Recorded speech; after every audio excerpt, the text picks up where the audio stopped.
కరీంనగర్లో స్థానిక R&B guest హౌస్లో డిప్యూటీ సీఎం మల్లుబట్టి విక్రమార్క, మంత్రి పొన్నం ప్రభాకర్ సమావేశమయ్యారు. జిల్లాలోని తాజా పరిస్థితులు, అభివృద్ధి పనులపై సమీక్షా సమావేశం నిర్వహించారు.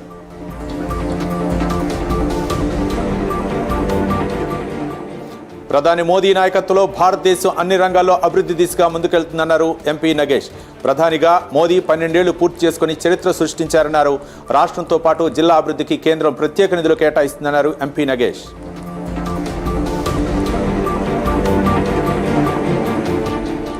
శ్రీకాకుళం జిల్లా ఆముదాలవలస నియోజకవర్గానికి చెందిన BLAలకు SIR పై ప్రత్యేక అవగాహన సదస్సు నిర్వహించారు.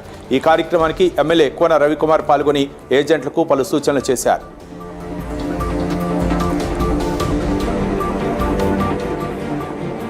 ఉపాధి హామీ, మధ్యాహ్న భోజన పథకాలు తీసుకొచ్చిన వ్యక్తి మన్మోహన్ సింగ్ అని గుర్తు చేశారు కేంద్ర మాజీ మంత్రి చింతామోహన్. చిత్తూరు జిల్లా కుప్పంలో ఏర్పాటు చేసిన సమావేశంలో ఆయన మాట్లాడారు. సీఎం చంద్రబాబు రాష్ట్రానికి చేసిందేమీ లేదని విమర్శించారు. అవినీతిలో పూర్తిగా వైసీపీ కూరుకుపోయిందని ఆరోపించారు.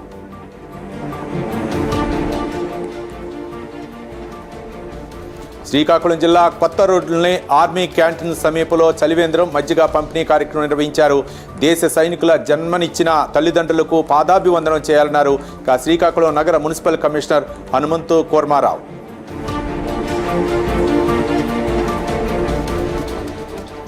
కడప జిల్లా కోడూరులోని తంగేడిపల్లి అలుగు సమీపంలో రోడ్డు ప్రమాదం చోటు చేసుకుంది. కారు, ద్విచక్ర వాహనం ఎదురెదురుగా ఢీకొన్నాయి.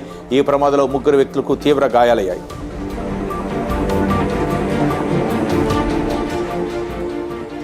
నాగర్ కర్నూలు జిల్లా అచ్చంపేటలోని చౌటపల్లి గ్రామానికి వెళ్లే రహదారిలో నిన్న పడిన వర్షానికి బ్రిడ్జిపై భారీగా నీరు నిలిచింది.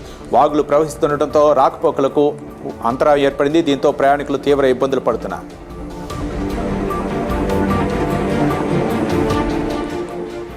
కొమరభీం ఆసిఫాబాద్ జిల్లా తిరియాని మండలంలోని గిరిజన గ్రామాల్లో 100 సోలార్ లైట్లను పంపిణీ చేశారు జిల్లా ఎస్పీ నితికా పంత్. ఈ సందర్భంగా వారితో కలిసి భోజనం చేశారు. ఈ లైట్లు ఎంతగానో ఉపయోగపడతాయని, వీటిని సక్రమంగా వినియోగించుకోవాలని కోరారు.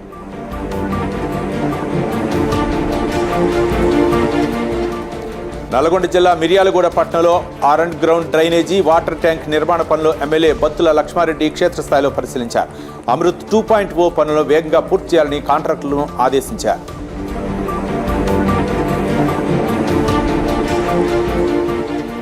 భద్రాద్రి కొత్తగూడెం జిల్లా ములకలపల్లి మండలంలోని పలు గ్రామాల్లో ఉపాధి హామీ కూలీలకు మజ్జిగ, అరటిపండ్లు, కూల్ డ్రింక్స్ పంపిణీ చేశారు. ఈ కార్యక్రమంలో మాజీ ఎమ్మెల్యే వెంకటేశ్వర్లు పాల్గొని ఉపాధి కూలీలకు 500 రూపాయల వేతనం ఇవ్వాలని ప్రభుత్వానికి విన్నవించారు.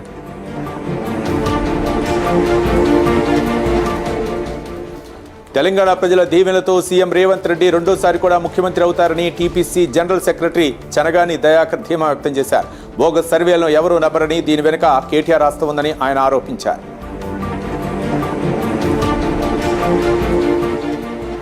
మార్కాపురం జిల్లా త్రిపురాంతకం మండలం దూపాడులో రోడ్డు ప్రమాదం జరిగింది. జాతీయ రహదారిపై ఆర్టీసీ బస్సు లారీని ఢీకొట్టింది. ఈ ప్రమాదంలో బస్సు డ్రైవర్కు తీవ్ర గాయాలయ్యాయి.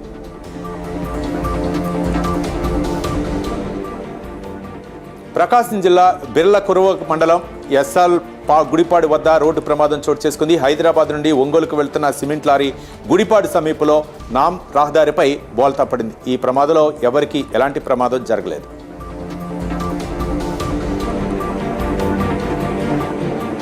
నెల్లూరు జిల్లా కలువాయి మండలం పరిషత్ కార్యాలయంలో అన్ని రాజకీయ పార్టీల ప్రతినిధులతో SIR పై ఎంఆర్ఓ కృష్ణారెడ్డి అవగాహన కల్పించారు.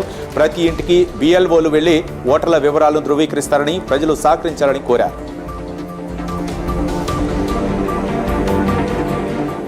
ఏపీ ఒడిశా సరిహద్దు అల్లూరు జిల్లా పాడేరులోని పలు గ్రామాల్లో నాటుసార స్థావరాలపై ఏపీ ఒడిశా ఎక్సైజ్ ఎన్ఫోర్స్మెంట్ అధికారులు సోదాలు నిర్వహించారు. ఈ సోదాల్లో 370 లీటర్ల నాటుసారాను స్వాధీనం చేసుకుని 4000 లీటర్ల బెల్లం పానకాన్ని ధ్వంసం చేశారు.